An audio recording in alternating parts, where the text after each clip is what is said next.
Hello, everyone. You're listening to Crunch Squad. It's a podcast within a podcast where we talk about the rules, the mechanics, and the number crunching behind this wonderful game of Dungeons and Dragons.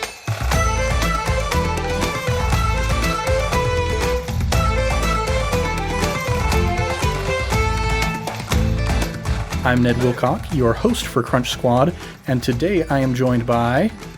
Mickie!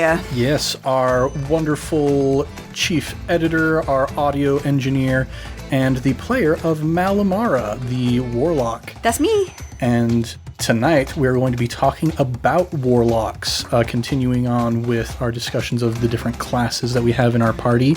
Warlocks are very unique among the spellcasters in D&D, but let's let Mickie tell us about that.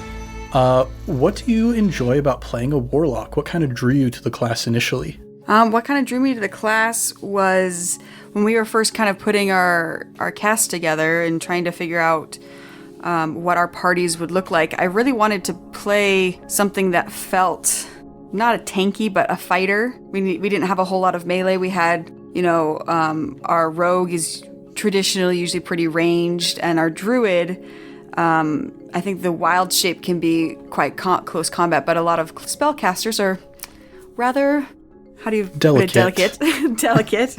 And so I wanted something that could fight, but I just came off playing a wizard, and I wasn't willing to give up some spellcasting.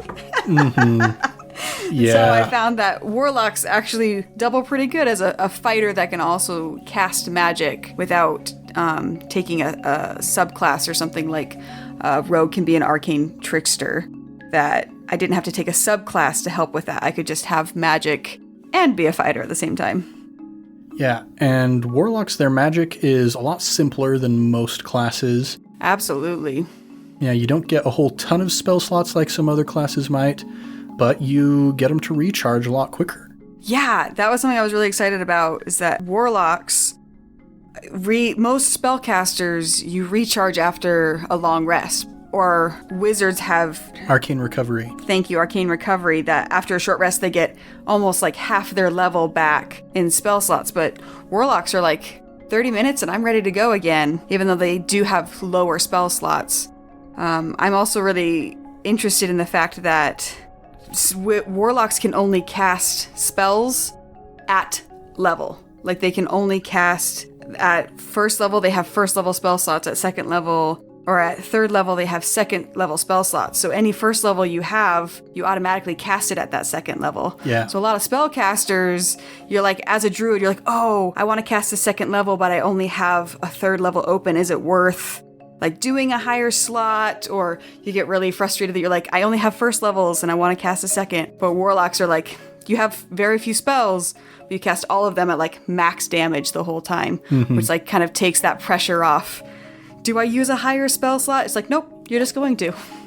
Mm-hmm. Yeah, and I may not be entirely correct on this, but I'm pretty sure that one thing that's fairly unique to 5th edition is the idea of casting spells at a higher level, whereas in previous editions you would have Cure Minor Wounds, and then Cure Moderate Wounds, and then Cure Greater Wounds. In D&D 5e, it's just Cure Wounds, and then depending on what level you cast it at, you get a better effect. I believe you're right.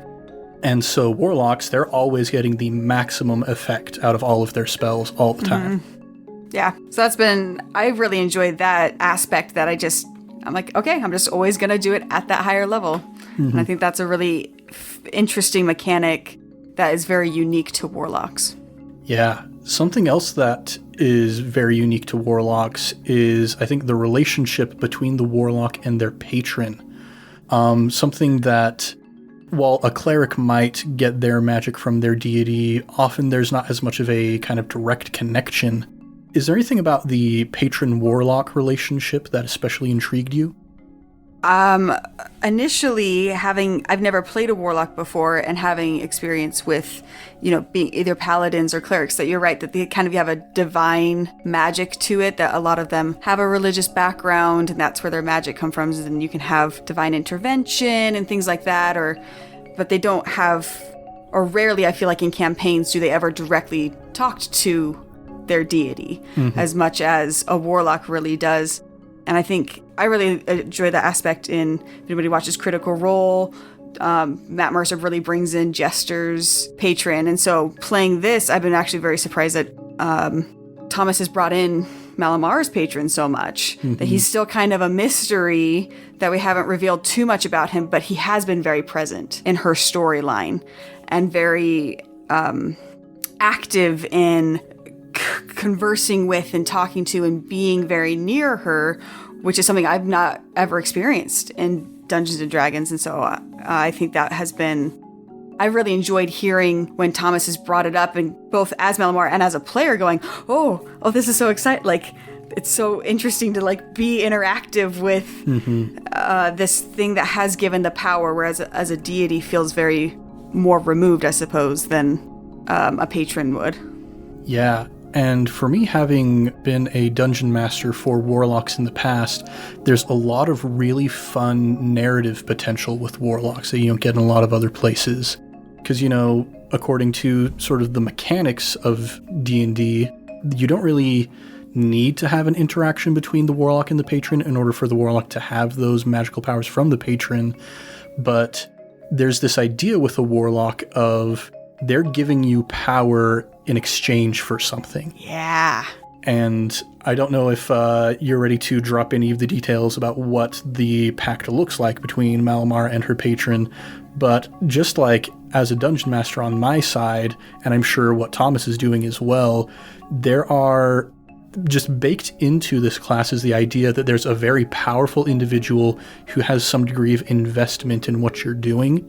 And so the possibilities of bringing that into the story are pretty exciting.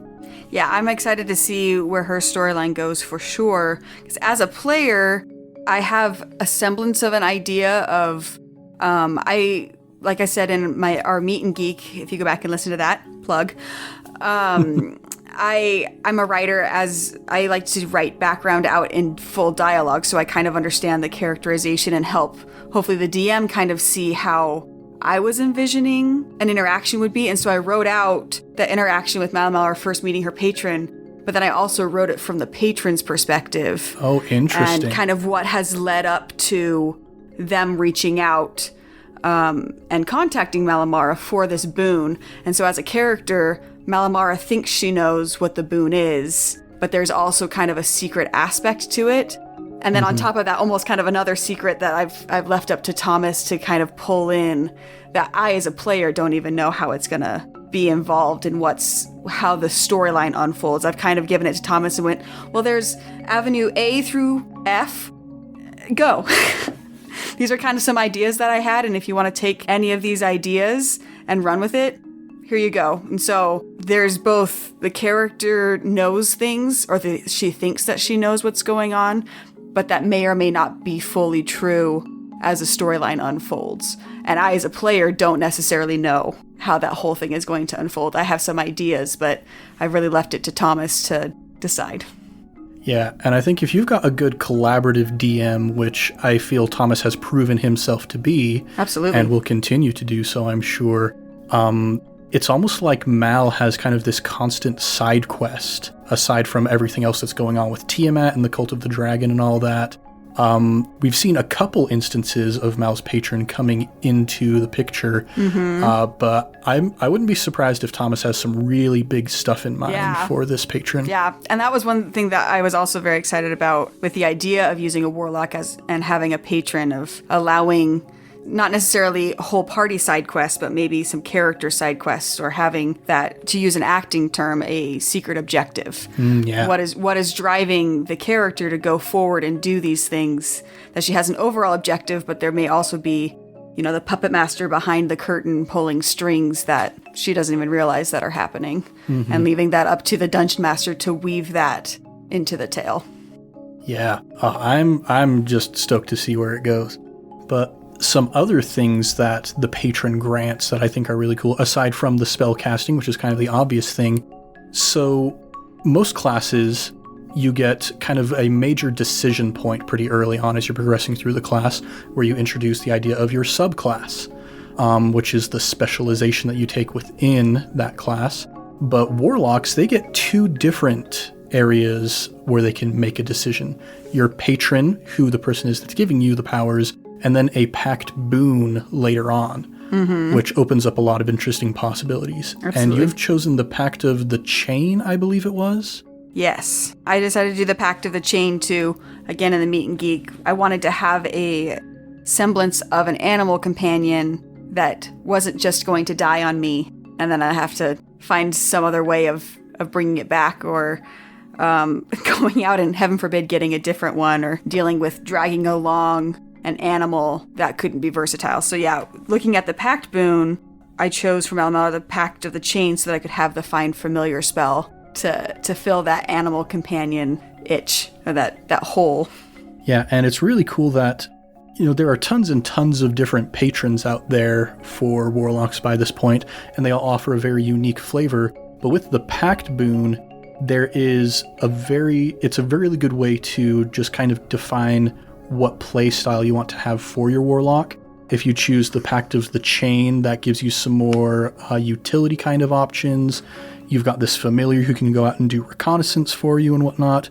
Whereas if you want to choose the Pact of the Blade, you become a much better in-person combatant. Or if you choose the Pact of the Tome, your spellcasting becomes more potent. Yeah. So this is one of the things that really adds to the versatility of the Warlock, is this Pact boon, and that gives you further options later on that can help you even more customize your Warlock. I agree that it kind of goes back, it almost feels like multi-classing sometimes as a Warlock, that the Find Familiar feels more like a ranger, Pact of the Blade the fighter, and then the Tome like a wizard.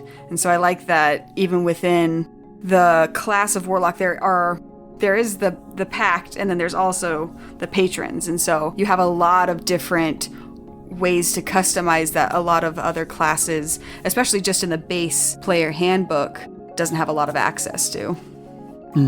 But kind of going from the Pact boon, something that is very unique to the Warlock is the idea of Eldritch Invocations.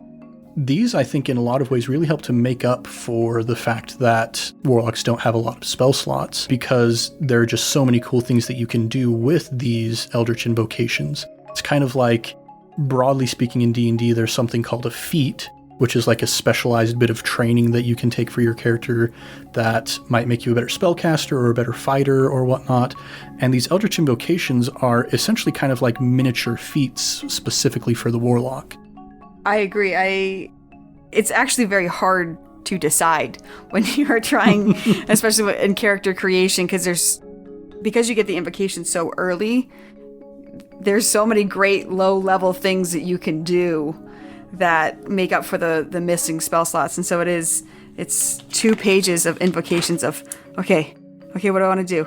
Oh no, but I want to you want to balance that, combat versus versatility, especially with spellcasters. And so trying to narrow it down to what you can and can't do, or how you want to shape your character, because much like almost feat trees in Pathfinder, there are some that have prerequisites. That you have to have the Path of the Blade, or you have to have the Pact of the Chain before you can get that kind of feature, or you have to have so much wisdom or whatever. And so you almost look ahead to your future invocations to kind of build up what kind of Warlock you're trying to shape it into. Yeah, it can require a lot more planning on the front end, but kind of because of that, you have an opportunity to get a much more specialized and kind of unique view of who you want this person to be. Totally. And something that I really love about a lot of these invocations that maybe kind of gives them a one-up on spellcasting, it's like, sure, a wizard might be able to use their spell slots to cast the Detect Magic spell, but as soon as they're out of spell slots, they can't cast it anymore. Whereas if a Warlock takes Eldritch Sight, they can cast Detect Magic whenever they want and not have to worry about it. Oh, yeah. I really love that one. Like I said, looking at Warlock and wanting to be a fighter, one of my favorite things about the invocations was Armor of Shadows. That I can cast Mage Armor on yourself at will without expending a spell slot. Yeah. And Mage Armor lasts 8 hours. And so at will, Warlocks are just like always having this plus whatever to their AC all the time for 8 hours at a time, from the wake up until they go to bed. And I loved that I didn't feel like I was at a disadvantage or feeling like a glass cannon like many spellcasters do, or was being weighed down by armor. I could cast mage armor on myself at a very, very low level. And, even aside from just the stuff that's in the player's handbook, you can also start looking in like Xanathar's Guide to Everything and Tasha's Cauldron of Everything, and there's just even more of these Eldritch Invocations that you can choose from. It's a nice banquet of options for the Warlock. And then the other kind of major thing that Warlocks get to use to bolster their spellcasting is called Mystic Arcanum. And we haven't gotten to this point yet in the campaign. We're probably fairly far from getting to it. But it gives you an opportunity to learn other spells of higher level spell slots. And so you're not limited so much by the fact that Warlocks, as far as spell slots go, can only ever cast up to a maximum of 5. You still have an opportunity to learn some 6th level spell slots, 7th level spell slots, etc. And you can just go ahead and use each of them once per day. Warlocks, man. They got lots of little tricks and lots of little avenues and fun things as you level up. And, then leveling up all the way to level 20, you don't have to wait even a short rest to get your spell slots back. You can just take a minute and boom, there you go. So maybe someday we'll get to level 20 and we'll be able to see some of these really cool abilities, but wouldn't that be cool? I don't know how long Thomas is planning on having this go for. We shall see. I've always wanted to do a one-shot at like level 20. I think the highest character I've ever played was a level, 14. We took, when I was playing Pathfinder, we took a bunch of our characters and leveled them up to 14 just to see what would happen, and like ran through a dungeon. I always thought it'd be fun to just do a one-shot where everybody's just maxed out and see what that would be like to really play a 20th level character, because they have such cool things. Well, that covers pretty much all of our basics for the Warlock. Was there any other stuff that you wanted to talk about as playing a Warlock? I think you nailed it right to the head, Ned. I think that covers the incredibly versatile aspects that make the Warlock a interesting and unique class to play, because I feel like it's one that isn't necessarily chosen first or is thought of first. As when you think of class, you think Bard, Paladin, Barbarian. I feel like Warlock maybe isn't one that readily comes to your mind, but I've been very happy to explore it and been through this campaign to really I don't know, sink my teeth into it is a great phrase, but to really start looking to the future and how I want to shape my character. And I found that the Warlock, I think, offers a lot of really cool storytelling abilities and opportunities to do things within a campaign for sure. Yeah, and I'll admit, I personally fell into kind of the trap of, these guys don't have any spell slots. How am I supposed to use this class? I'll go and play a druid, which, that's what I ended up doing. But yeah, dig into the Warlock, and pretty soon you'll realize there's a lot of cool stuff to be found there. There sure is. Well, I suppose that'll do it for us this week here in Crunch Squad. Thanks to Mickie for joining us. Of course. And I hope that you've all enjoyed listening to this episode as much as we have enjoyed talking about how awesome Warlocks are with their patrons and their Eldritch Invocations and whatnot. And from wherever you get your podcasts, please leave us a review. It helps to boost our ratings throughout each podcast service. It puts our show in other people's recommended feeds, and it lets us know that you like what we're doing. But if you want to write something a little longer than a review, you could also email us at icastfireball2020@gmail.com. We'd love to hear from you, and we're hoping to get the word out there and set this podcast on fire. Now, to get the most recent up-to-date content from all of us here, please follow us on Instagram and Twitter with the handle icastfireball20. There you can get possible sneak peeks of upcoming episodes, interesting insight from the players and DM, and behind-the-scenes shots of us making this incredibly fun world. We just want to give a quick shout-out to our sister podcast, Improv Tabletop, which I always feel weird plugging myself because it's my podcast. Never feel weird. Yeah, so I run that one. I'm the GM, and I do mini 1-month adventures using the Fate Accelerated tabletop system. So whether you like tabletop games, improvisation, or hearing more from me, we would love to have you come give us a listen. Lastly, please like, subscribe, and share with your friends and fellow wacky adventurers. And until next time, I'm Ned, your host for Crunch Squad, and we've been joined today by Mickie, and I play the Warlock Malamara. Keep the fire going, and see you next time.